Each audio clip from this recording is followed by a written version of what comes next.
Marvelous Medicine number 2. They were in the kitchen now, and the big stewing pot was on the stove. All the things Mr. Cranky had bought were lined up near the sink. "Come along, my boy," cried Mr. Cranky. "Which one did you put in first?" "This one," George said. "Golden Gloss Hair Shampoo." He emptied the bottle into the pot. "Now the toothpaste," George went on, "and the shaving soap, and the face cream, and the nail polish." "Keep at it, my boy," cried Mr. Cranky, dancing around in the kitchen. "Keep putting them in. Don't stop. Don't pause. Don't hesitate. It's a pleasure, my dear fellow, to watch you work." One by one, George poured and squeezed the things into the stewing pot. With everything so close at hand, the whole job didn't take more than 10 minutes. But when he was all done, the pot somehow didn't seem to be quite as full as he had remembered the first time. "Now what did you do?" cried Mr. Cranky. "Did you stir it?" "I boiled it," George said, "but not for long, and I stirred it as well." So Mr. Cranky lit the gas under the pot, and George stirred the mixture with the same long wooden spoon he had used before. "It's not brown enough," George said. "Wait a minute. I know what I've forgotten." "What?"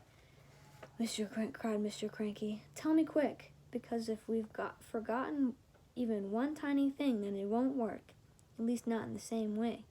"A quart of brown gloss paint," George said. "That's what I've forgotten."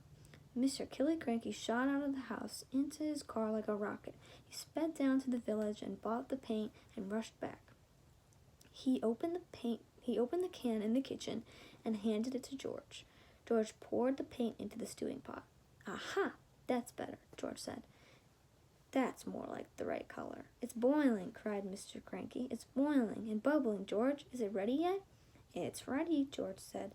"At least I hope it is." "Right," shouted Mr. Cranky, hopping about. "Let's test it. Let's give some to a chicken."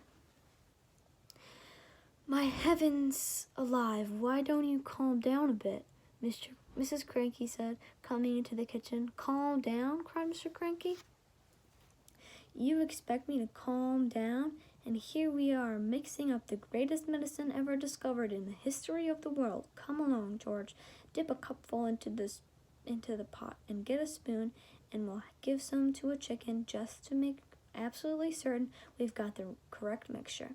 Outside in the yard, there were several chickens that hadn't had any of George's marvelous medicine number 1.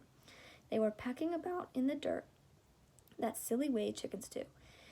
George crouched down, holding out a spoonful of marvelous medicine number 2. "Come on, chicken," he said. "Good chicken. Chick, chick, chick." A white chicken with black specks on its feathers looked up at George. It walked over the spoon and went peck. The effect that medicine number 2 had on this chicken was not quite the same as the effect produced by medicine number 1, but it was very interesting. "Whoosh!" shrieked the chicken, and it shot up 6 feet in the air and then came down again. Then sparks came flying out of its beak, bright yellow sparks of fire, as though someone was sharpening a knife on a grindstone inside its tummy. Then its legs began to grow longer. Its body stayed the same size, but the 2 thin yellow legs got longer and longer and longer and longer still. "What's happening to it?" cried Mr. Cranky. "Something's wrong," George said. The legs went growing, and the more they grew, the higher up into the air the chicken's body.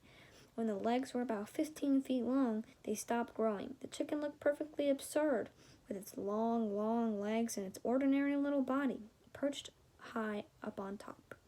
It was like chicken on stilts. "Oh, my sainted ants," cried Mr. Cranky. "We've got it wrong. The chicken's no good to anybody. It's all legs." "No one wants chicken legs." "I must have left something out," George said. "I know you left something out," cried Mr. Cranky. "Think, boy, think. What is it that you left out?" "I've got it," said George. "What is it? Quick." "Flea powder for the dogs," George said. "You mean you put flea powder in the first one?" "Yes, Dad, I did. A whole carton of it." "Then that's the answer." "Wait a minute," said George. "Did we have brown shoe polish on our list?" "We did not," said Mr. Cranky. "I used that too," said George. Well, no wonder it went wrong, said Mr. Cranky. He was already running to his car, and soon he was heading down to the village to buy more flea powder and more shoe polish.